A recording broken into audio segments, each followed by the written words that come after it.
বিশ্ব নবী সাল্লাল্লাহু আলাইহি ওয়াসাল্লাম বলতেছেন, যে ব্যক্তি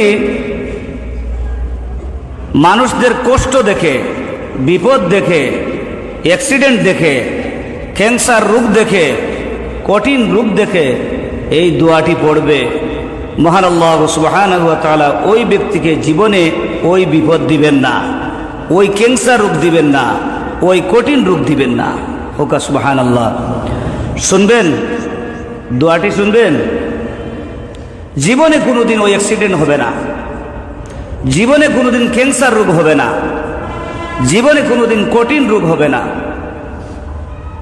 বিশ্বনবী সাল্লাল্লাহু আলাইহি ওয়াসাল্লাম বলতেছেন, আলহামদুলিল্লাহিল্লাযী আফানি মিম্মা ইবতালাকা ওয়া ফাদ্দালানি আলা কাসীরিম মিম্মান খালাকনা তাফদীলা।